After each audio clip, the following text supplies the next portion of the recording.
ನಾರದರೆ, ಕೃಪೆ ಮಾಡಿ ಜನ್ಮಕುಂಡಲಿಯ ರಚನಾ ಕಾರ್ಯವನ್ನು ಆರಂಭಿಸಿ. ಅವಶ್ಯವಾಗಿ.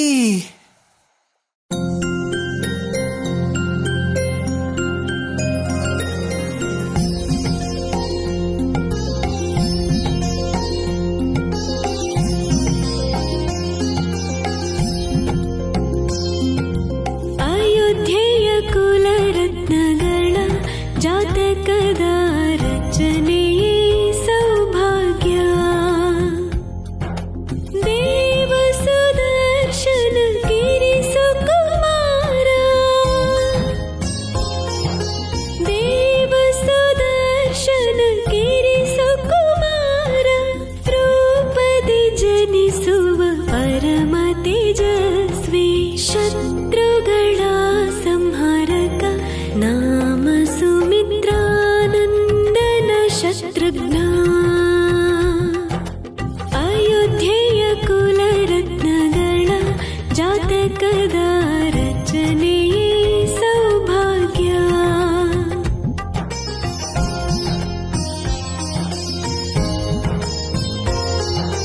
ದ್ವಿತೀಯ ಪುತ್ರ ಗರುಡಾಂಶದಲ್ಲಿ,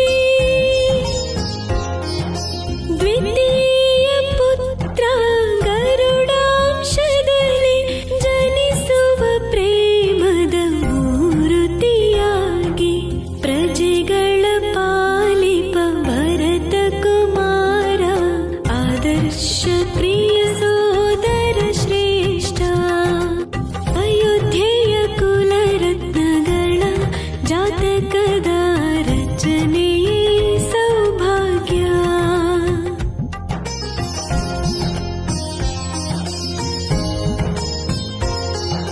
ತೃತೀಯ ಕುಮಾರ ಲಕ್ಷ್ಮಣ ದೇವ, ತೃತೀಯ ಕುಮಾರ ಲಕ್ಷ್ಮಣ ದೇವ, ಶೇಷನ ಅಂಶದ ಸೋದರ ಪಾಲಕ, ಶೌರ್ಯ ಪರಾಕ್ರಮದ ಮಹಾಶಕ್ತಿ, ಪಾವನಮಯ ಈ ದರ್ಶನವು. ಅಯೋಧ್ಯೆಯ ಕುಲರತ್ನಗಳ ಜಾತಕದ ರಚನೆಯೇ ಸೌಭಾಗ್ಯ. ಹನುಮಂತ, ಪ್ರಭುವಿನ ಮೂವರು ಸಹೋದರರು ಶತ್ರುಘ್ನ, ಲಕ್ಷ್ಮಣ ಹಾಗೂ ಭರತರ ಕುಂಡಲಿಯ ರಚನಾ ಕಾರ್ಯವು ಪೂರ್ಣಗೊಂಡಿತು. ಈಗ ಪ್ರಭುವಿನ ಜನ್ಮ ಕುಂಡಲಿಯ ವರ್ಣನೆ ಮಾಡಿ. ಜೈ ಶ್ರೀರಾಮ.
ಪೂಜೆಗೆ ಅಡ್ಡಿಪಡಿಸುವ ದುಸ್ಸಾಹಸ ಮಾಡಿದವರಾರು ತಿಳಿದುಕೊಳ್ಳಿ.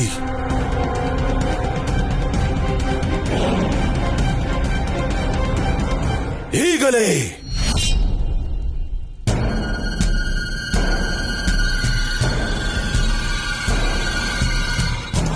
ಪುತ್ರ, ಖಂಡಿತವಾಗಿ ಒಬ್ಬ ವಿಷ್ಣು ಭಕ್ತ ಈ ರೀತಿ ನಿನ್ನನ್ನು ವಿರೋಧಿಸುತ್ತಿದ್ದಾನೆ. ವಿಷ್ಣು ಭಕ್ತ?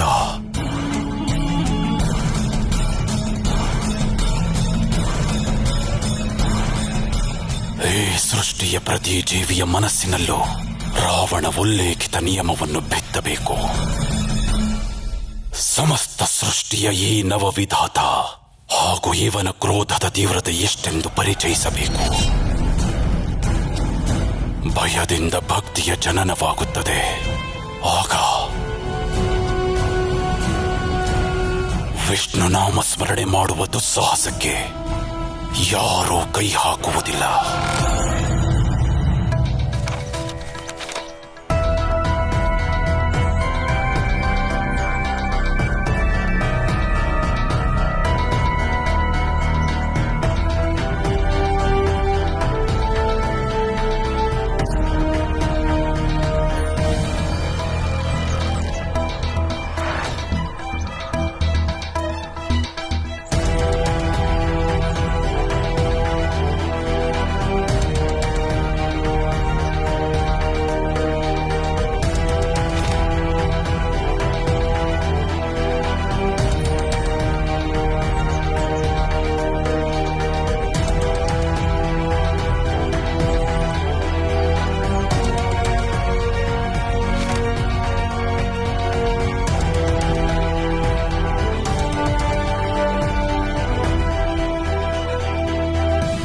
ನಾಲ್ಕು ರಾಜಕುಮಾರರ ಕುಂಡಲಿ ಬರೆದಾಗಿದೆ. ಯಾರು ಬರೆದದ್ದು? ಸೂರ್ಯ ಚಂದ್ರರು ಉಚ್ಚ ಸ್ಥಾನದಲ್ಲಿದ್ದಾರೆ. ಎಲ್ಲ ಗಣಗಳು ಸರಿಯಾಗಿ ಕೂಡಿ ಬಂದಿದೆ. ಅದು ಕೂಡ ಹೇಗಿರಬೇಕಿತ್ತೋ ಹಾಗೆಯೇ. ಸ್ವಾಮಿ,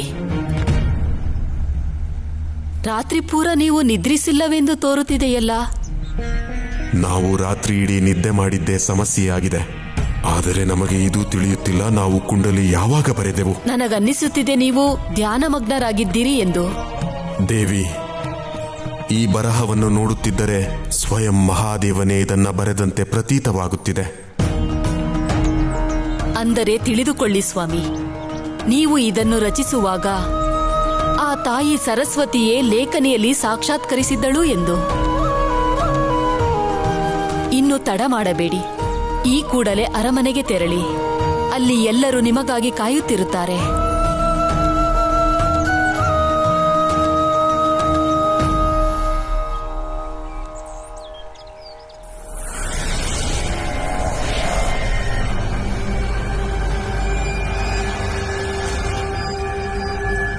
ಸೋದರ, ಇಂಥ ದಟ್ಟ ಅರಣ್ಯದಲ್ಲಿ ರಾಕ್ಷಸರೇ ಬದುಕಲು ಸಾಧ್ಯವಿಲ್ಲ.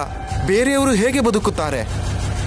ದಯಮಾಡಿ ವಿಷ್ಣು ಭಕ್ತರನ್ನು ಹುಡುಕುವ ಕಡೆ ನಿಮ್ಮ ಗಮನ ಕೊಡುತ್ತೀರಾ?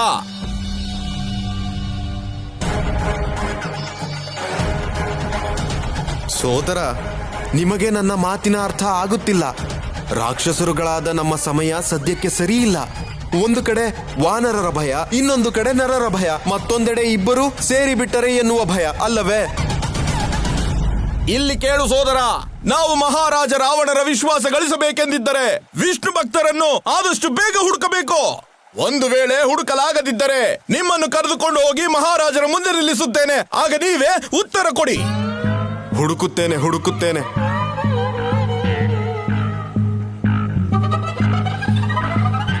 ಸೋದರ, ವಾಹನವನ್ನು ನಿಲ್ಲಿಸಿ. ಸೋದರ, ಇಲ್ಲಿ ಈಗ ಸ್ವಲ್ಪ ವಿಶ್ರಾಂತಿ ತೆಗೆದುಕೊಳ್ಳೋಣ. ಕೆಳಗಿಳಿಸಿ ವಾಹನವನ್ನು, ಇಳಿಸಿ.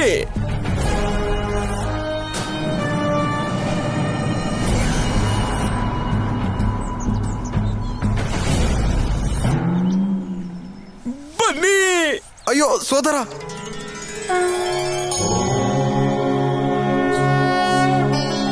ಓಂ ಶ್ರೀ ವಿಷ್ಣವೇ ನಮಃ.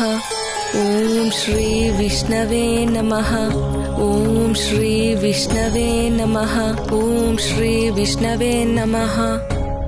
ಸ್ವಾಮಿ, ಯಾರಿದು ಈ ತೇಜಸ್ವಿ ಕನ್ಯೆ? ಯಾವುದೇ ಭಯವಿಲ್ಲದೆ ವಿಷ್ಣು ಭಕ್ತಿಯಲ್ಲಿ ಲೀನಳಾಗಿದ್ದಾಳೆ. ಓಂ ಶ್ರೀ ವಿಷ್ಣವೇ ನಮಃ.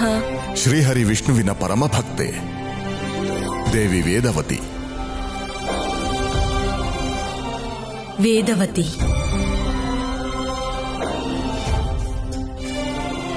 ಈಕೆ ಸಾಮಾನ್ಯ ಸ್ತ್ರೀ ಅಲ್ಲವೆಂದು ಅನಿಸುತ್ತಿದೆ. ಶ್ರೀರಾಮನ ವಿಶಿಷ್ಟ ಯಾತ್ರೆಯಲ್ಲಿ ಪ್ರಭುವಿನ ಸಂಗಾತಿಯಾಗಿ ಅಧರ್ಮವನ್ನು ನಾಶಪಡಿಸಲು ದೇವಿ ವೇದವತಿ ಜೊತೆಯಲ್ಲಿರುತ್ತಾಳೆ.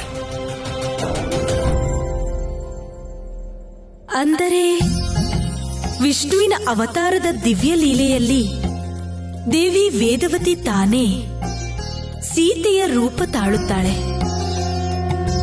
ರಾಮ ಶ್ರೀರಾಮ ಶ್ರೀರಾಮ ಜಯ ಜಯ ರಾಮ, ರಾಮ ಶ್ರೀರಾಮ ಶ್ರೀರಾಮ ಜಯ ಜಯ ರಾಮ. ಸೋದರ, ನಿಮಗೆ ಹೇಗೆ ಗೊತ್ತು ವಿಷ್ಣು ಭಕ್ತರು ಇಲ್ಲೇ ಇರುವರೆಂದು?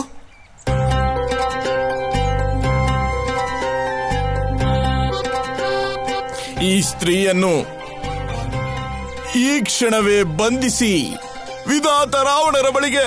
ಸೋದರ, ವಿಧಾತನು ನಮಗೆ ಕೇವಲ ಹುಡುಕಲು ಹೇಳಿದ್ದಾರೆ. ಬನ್ನಿ, ಉಪಾಯ ಹೇಳುತ್ತೇನೆ. ಬನ್ನಿ ಸೋದರ, ಬನ್ನಿ, ನೀವು ಬೇಗ ಬನ್ನಿ. ಏನು ಉಪಾಯ ನಿಮ್ಮದು ಹೇಳಿ. ಸೋದರ, ನೀವು ನಮ್ಮ ಮಾತು ಕೇಳಿ. ಅವರಿಂದ 2 ಪದದ ಹೊಗಳಿಕೆಗೋಸ್ಕರ ನಾವು ಈ ರೀತಿ ಮಾಡುವುದು ಸರಿಯೇ? ಭಯವಾಗ್ತಿದ್ಯಾ ನಿಮಗೆ? ಅದು ಈ ಸಾಮಾನ್ಯ ಹುಡುಗಿಯನ್ನು ನೋಡಿ. ಸಾಮಾನ್ಯ ಹುಡುಗಿಯೇ?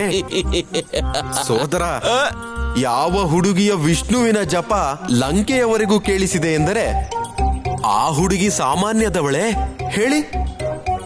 ಮತ್ತೆ ನೆನಪಿದ್ಯಾ ನಿಮಗೆ ಆ ಕೇಸರಿ? ಕೇಸರಿ ಅವರ ವಿಚಾರ ಬಿಡಿ. ವಿಷ್ಣು ಭಕ್ತರ ಬಗ್ಗೆ ತಿಳಿದುಕೊಳ್ಳಲು ಅಷ್ಟೇ ಹೇಳಿದ್ದಾರೆ ಮಹಾರಾಜರು. ಬನ್ನಿ, ನಡೆಯಿರಿ. ಪ್ರಭು, ನೀವು ಇಲ್ಲಿದ್ದೀರೇ? ನಾನು ಎಲ್ಲಾ ಕಡೆ ಹುಡುಕುತ್ತಿದ್ದೇನೆ. ತೆಗೆದುಕೊಳ್ಳಿ, ನಿಮ್ಮ ತಾಯಿಯವರು ಕೈಯಾರೆ ಮಾಡಿದ ಲಾಡು.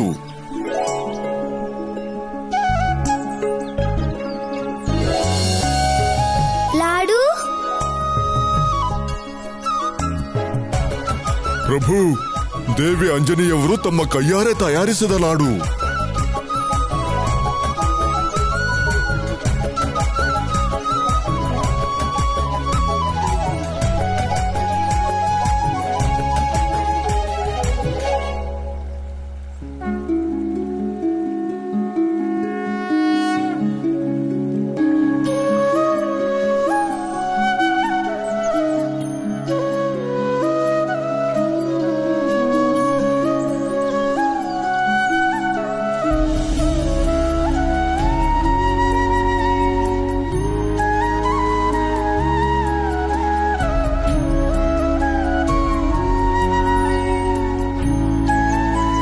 ಏನಾಯ್ತು ಪ್ರಭು?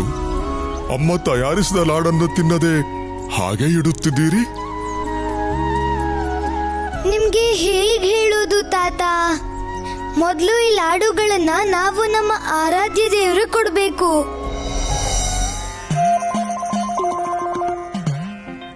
ಪ್ರಭು, ಪ್ರಭು, ಪ್ರಭು, ದೇವಿ ಆಂಜನೇಯವರು ಈ ಲಾಡುವಿನ ಜೊತೆಗೆ ಸಂದೇಶವನ್ನು ಸಹ ಕಳಿಸಿದ್ದಾರೆ. ಅದೇನೆಂದರೆ, ಸುಮೇರುವಿನಲ್ಲಿ ಎಲ್ಲರೂ ಕುಶಲವಾಗಿದ್ದಾರೆ ಮತ್ತು ನೀವು ಸುಮೇರುವಿಗೆ ಮರಳುವುದು ಯಾವಾಗ ಎಂದು ಎಲ್ಲರೂ ಕೇಳುತ್ತಿದ್ದಾರೆ.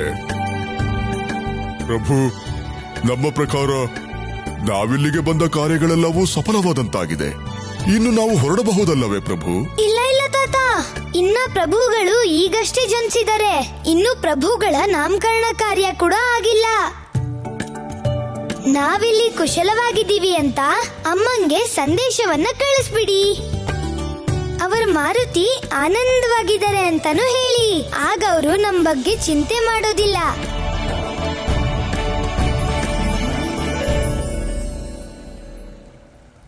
ಸರಿ ತಾತ, ನಾವಿನ್ನ ಹೊರಡ್ತೀವಿ. ಪ್ರಭು, ಪ್ರಭು, ನೀವು ನಿಮ್ಮ ಆರಾಧ್ಯರ ಭಕ್ತಿಯಲ್ಲಿ ತಲ್ಲೀನರಾಗಿದ್ದೀರಾ. ಆದರೆ ಅಲ್ಲಿ ದೇವಿ ಅಂಜನೇಯವರು ನಿಮ್ಮದೇ ಚಿಂತೆಯಲ್ಲಿರುತ್ತಾರೆ. ಆ ಸುಂದರ ಹುಡುಗಿ ವಿಷ್ಣುವಿನ ಪೂಜೆ ಮಾಡುತ್ತಿದ್ದಳು ಲಂಕೇಶ. ಎಂತಹ ಸುಂದರಿ ಎಂದರೆ ಯಾವ ಪುರುಷನಾದರೂ ಅವಳ ಸೌಂದರ್ಯವನ್ನು ನೋಡಿ ಮಂತ್ರಮುಗ್ಧನಾಗುತ್ತಾನೆ.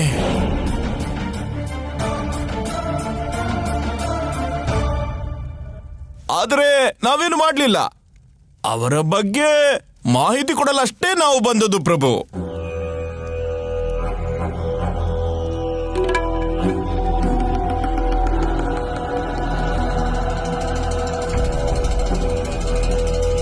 ಸ್ತ್ರೀಯರನ್ನು ನಾವು ಗೌರವಿಸುತ್ತೇವೆ ಪ್ರಭು.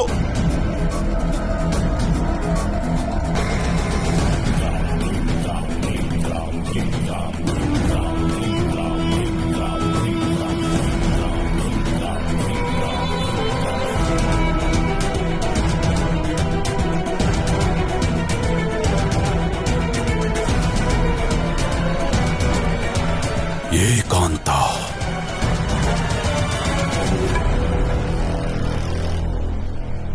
ಸುಂದರಿ. ಸುಂದರಿ ಎಂದರೆ ಅದು ದೇವಿ ವೇದವತಿ ಮಾತ್ರ.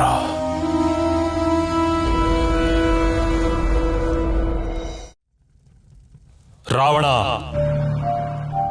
ವ್ಯಾಮೋಹದಿಂದ ಭ್ರಮೆ ಹುಟ್ಟುತ್ತದೆ, ಭ್ರಮೆಯಿಂದ ಸರ್ವನಾಶವಾಗುತ್ತದೆ. ನಿನಗೆ ಮೊದಲೇ ಎಚ್ಚರಿಸಿದ್ದೆ, ಸೌಂದರ್ಯ ನಿನ್ನ ದುರ್ಬಲತೆ ಎಂದು. ವೈರಾಗಿ, ಸೌಂದರ್ಯದ ಬೆಲೆ ನಿನಗೇನು ಗೊತ್ತು?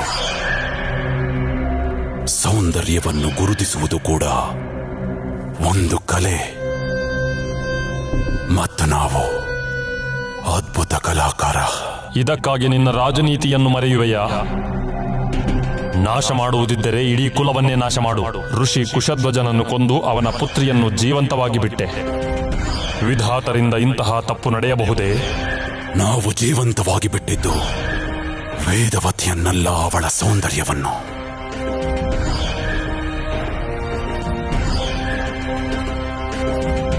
ನಾವು ನಮ್ಮ ಪ್ರೇಮವನ್ನು ಅವಳಿಗೆ ಅರ್ಪಿಸಲು ಮನಸ್ಸು ಮಾಡಿದ್ದೆವು.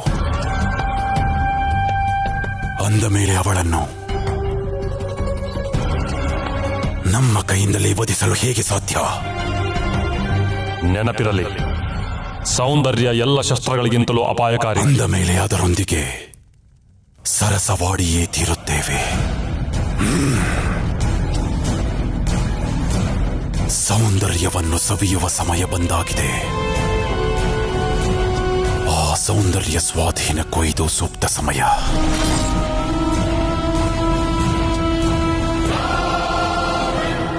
ವಿಷ್ಣುವನ್ನು ಜಪಿಸುವ ಸಮಯ ಮುಗಿಯಿತು ವೇದವತಿ. ವಿಧಾತ ರಾವಣರನ್ನು ಪ್ರೇಮಿಸುವ ಸಮಯವಿದು. ಇದು ನಿನ್ನ ಭಾಗ್ಯ ವೇದವತಿ.